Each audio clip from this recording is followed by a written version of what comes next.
একের পর এক শুটআউটের তদন্তে নেমে অস্ত্র কারবারের পর্দা ফাঁস হয়েছে। কিভাবে দুষ্কৃতীদের হাতে অস্ত্রগুলি পৌঁছে যাচ্ছিল,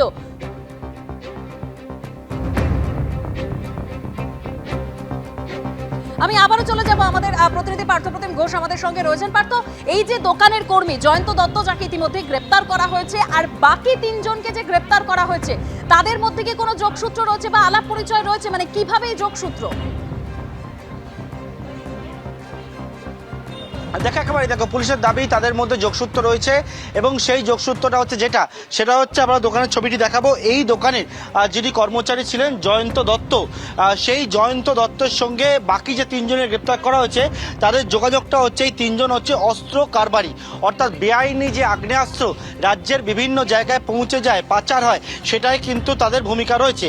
এবং তাদের সঙ্গে এই জয়ন্ত দত্তর যে যোগাযোগ, অর্থাৎ জয়ন্ত দত্ত যে কার্তুজগুলো আসতো, সেই কার্তুজে গরমিল করে এই বেআইনিভাবে অস্ত্র কারবারিদের হাতে তুলে দিত এবং সেই অস্ত্র কারবারিদের মারফত সেটা রাজ্যের বিভিন্ন প্রান্তে যে যে জায়গায় যা যা প্রয়োজন, যে যা চাইতো, হাজার হাজার টাকার বিনিময়ে কার্তুজগুলো রাজ্যের বিভিন্ন প্রান্তে ছড়িয়ে পড়তো।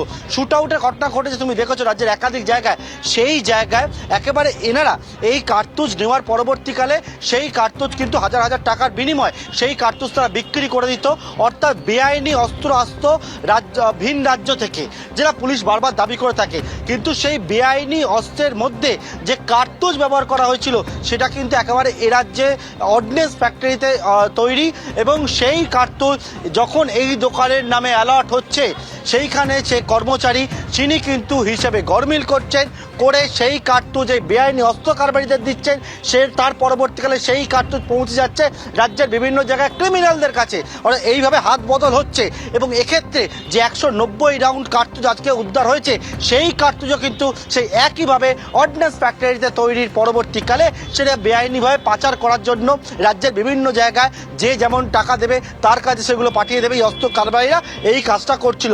এসটিএফ এর দাবি একেবারে তারা খতিয়ে দেখতে শুরু করে যখন যে অস্ত্র আসছে ভিন রাজ্য থেকে, কিন্তু যে কার্তুজ ব্যবহার হচ্ছে সেই কার্তুজ এই রাজ্যে থেকে আসছে বলে জানতে পারেন তারা, অর্ডিন্যান্স ফ্যাক্টরি তৈরি হচ্ছে বলে জানতে পারেন। এরকম বিস্ফোরক তথ্য তাদের কাছে উঠে আসে এবং তার উপরে ভিত্তি করে রেড, তার উপর ভিত্তি করে জীবনতলা মিনাকায় রেড, 190 রাউন্ড কার্তুজ উদ্ধার। তার পরবর্তীকালে 4 জনকে গ্রেপ্তার, 1 জন এই দোকানের কর্মচারী, 3 জন হচ্ছেন অস্ত্রের কারবারি। এবং সেইখান থেকে সূত্র মারফত থেকে সেই সূত্র ধরে এই দোকানে রেড। এবং তারপরে আবারও দেখাতে হলো সহকর্মী পার্থপ্রতিম রায়কে, এই দোকান বর্তমানে সিল করে দিল এসটিএফের গোয়েন্দারা। এসটিএফের গোয়েন্দাদের দাবি যে এই দোকানের যারা রয়েছেন তাদের বাকিদের ভূমিকাও সন্দেহজনক, তাদেরকেও কিন্তু জিজ্ঞাসাবাদের প্রয়োজন রয়েছে।